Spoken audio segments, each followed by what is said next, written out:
What if Jesus was the greatest Hermetic master who ever lived?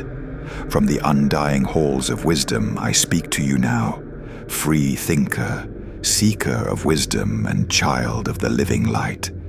In tonight's transmission we do not battle, we are here to remember. Keep your hearts and minds wide open, because for the next 20 minutes we reunite two halves of the same sacred flame. You will discover that the teachings of Hermes Trismegistus and Yeshua the Christ are not to create division. They are the same ancient river wearing different names. The All is the Holy Spirit, and Christ consciousness is awakened Hermetic awareness, and faith, love, and belief literally reshape reality itself. Let us descend into the hidden chamber where truth has waited for you. Chapter 1. Who were they really? I am Thoth. I have walked Atlantis and Chem when the pyramids were young. I inscribed the immutable laws on tablets of living emerald.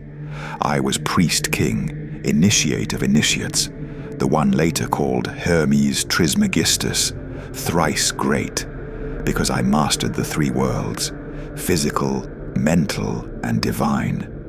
2,000 years later, another master appeared in Judea. He was born in a cave, raised as a carpenter, yet at age 12, he astonished the elders in the temple with wisdom beyond the scrolls. He never wrote a single word himself, exactly as I did, because true wisdom is transmitted heart to heart, not ink to paper. Both of us were murdered by those who feared the light we carried. Both of us rose again, because consciousness is immortal.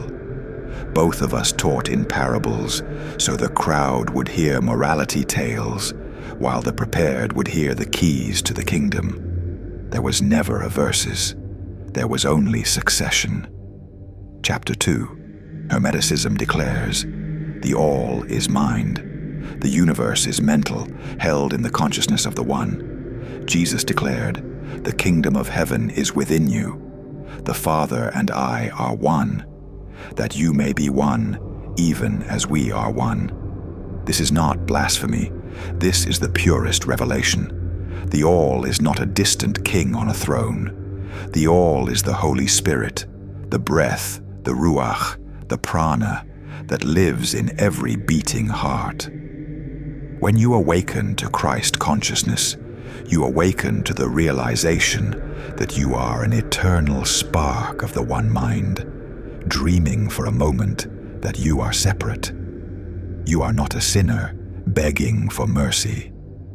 You are a child of God, remembering who you already are.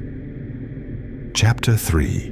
The 7 Hermetic Laws spoken through Jesus.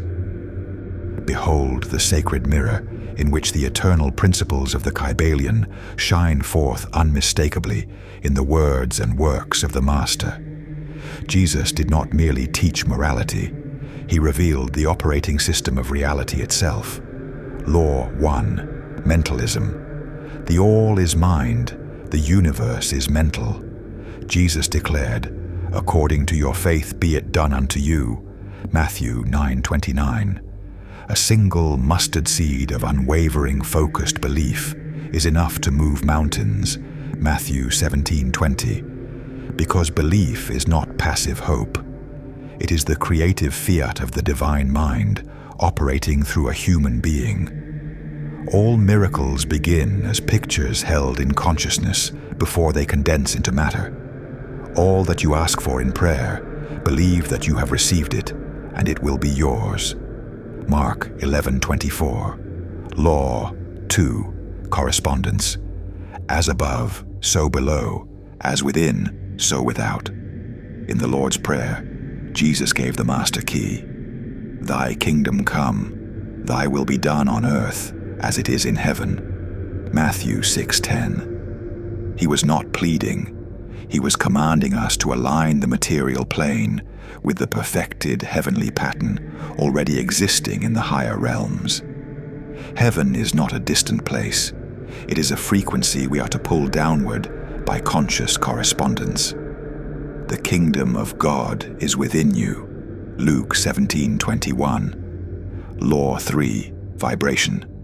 Nothing rests, everything moves, everything vibrates. I have come that they may have life, and have it more abundantly. John 10:10. The abundant life is not more possessions, it is higher frequency. Love, joy, peace, patience, kindness, and forgiveness are the highest octaves of vibration. Fear, guilt, resentment, and hatred are the lowest. Jesus continually raised people's vibration. Your sins are forgiven. Go in peace. The joy of the Lord is your strength. Nehemiah 8:10, echoed in Christ's constant call to rejoice. Law 4, polarity. Everything is dual. Everything has poles. Opposites are identical in nature but different in degree.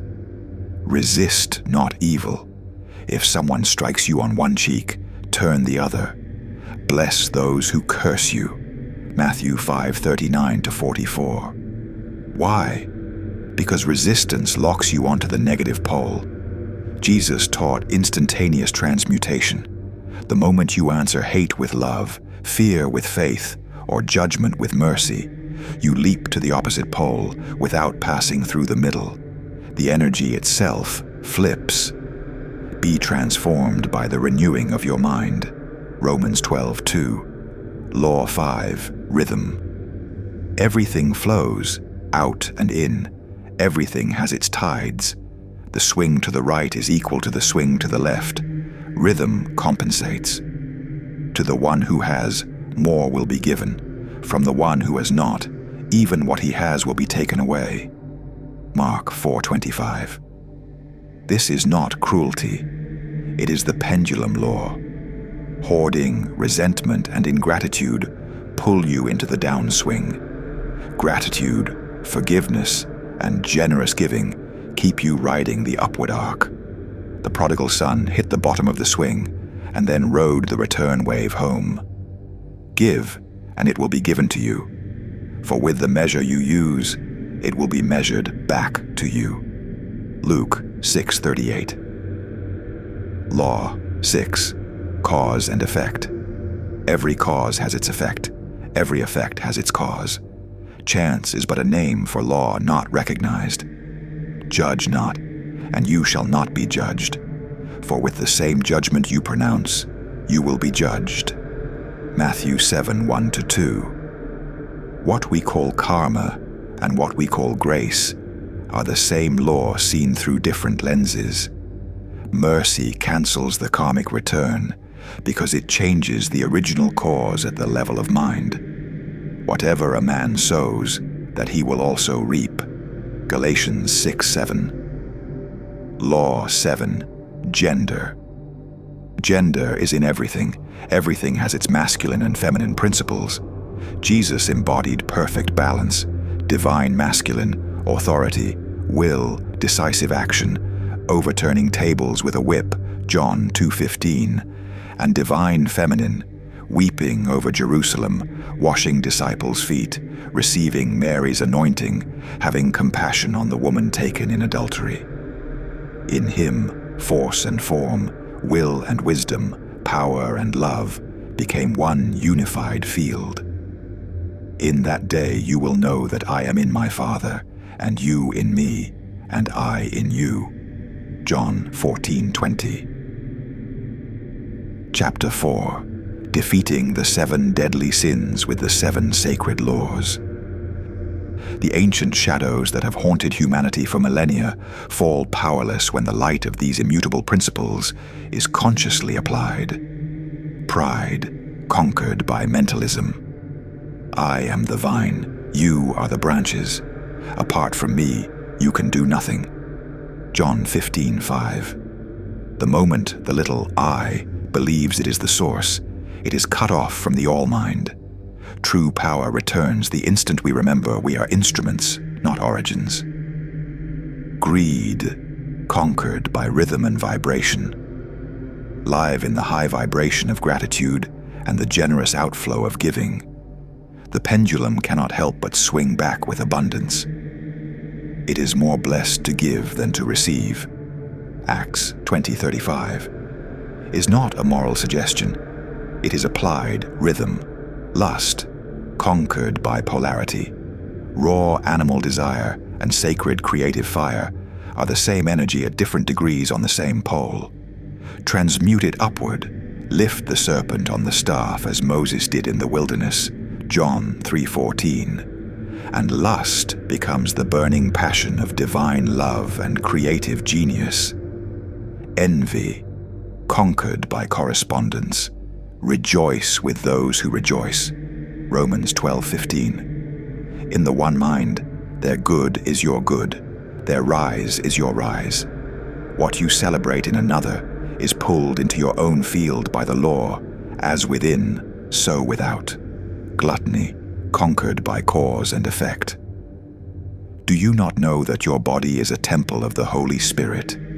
1 Corinthians 6:19. Every excess is a cause whose effect is the desecration of the very vessel through which spirit manifests. Honor the temple, and the indwelling presence naturally regulates appetite. Wrath, conquered by polarity from the cross itself. Father, forgive them, for they know not what they do. Luke 23:34. In that instant, Jesus flipped the pole. Rage became blessing, murder became redemption, hatred became the greatest act of love in history. Sloth, conquered by gender ignite, the masculine principle of disciplined will with the feminine principle of inspired vision, and action ceases to be labor. It becomes joyful creation. My food is to do the will of him who sent me and to finish his work. John 4:34. Chapter 5. Faith, belief, vibration equals the trinity of manifestation. Jesus never said, hope weakly or wish vaguely. He commanded with absolute authority, whatever you ask for in prayer, believe that you have received it, and it will be yours. Mark 11:24. This is pure Hermetic science, operating at the mastery level. Hold the clear, definite mental image of the desired state. Mentalism, raise and sustain the high vibration of it already being true. Joy, gratitude, peace, vibration. Act, speak, and walk in complete correspondence with that inner reality, correspondence in cause and effect. Give thanks before the evidence appears, locking the polarity shift so doubt cannot reverse it. Polarity. This is exactly how he walked on water, multiplied loaves, calmed storms, and raised the dead. He lived in perfect, unbroken alignment with cosmic law. Remember the woman who had suffered 12 years with an issue of blood. Mark 5:25-34. She fought through the crowd and touched only the hem of his garment. Instantly power flowed out of Jesus, and the woman was healed. The astonished crowd thought it was the cloth. Jesus corrected them at once. Daughter, your faith has made you well. Go in peace. It was never the cloth. It was her absolute inner knowing, her unshakable mental conviction united with the high vibration of certainty that drew the healing current through the Master's aura. She believed she was already whole before the evidence appeared, and in that moment, the outer world had no choice but to correspond. And then he looked at the disciples and at us across the centuries and said, "Truly I tell you, anyone who has faith in me will do what I have been doing. Greater works than these will you do, because I go to the Father." John 14:12. The laws are eternal. The invitation still stands. Chapter 6. The ultimate secret. They both died to give you. There was no competition between Thoth and Jesus. I prepared the way in Egypt. He fulfilled it in Galilee. You are here now to live it. Every time you forgive 70 times 7, you master polarity. Every time you bless instead of curse, you ride the upward swing of rhythm. Every time you choose love over fear, you raise the vibration of the entire field. Every time you declare, "Not my will, but thine," you surrender to the all and become the vessel through which miracles pour. This is Christ consciousness. This is Hermetic initiation. This is the same path, the same light, the same truth. Final transmission. Seeker, the kingdom is not coming someday. It is spread upon the earth right now, and most do not see it because they look outward instead of inward. Today, awaken. Today, vibrate higher. Today, forgive completely. Today, love without condition. Today, believe without evidence. If this transmission has cracked open your heart, subscribe to Dark Thoth, ring the bell of remembrance, and share this with another soul ready to awaken. In the comments, declare boldly, "I am the light. As above, so below." I, Thoth, have spoken across the ages. Yeshua fulfilled it in blood and resurrection fire. Now it is your turn. So it is written in emerald. So it is sealed in the stars.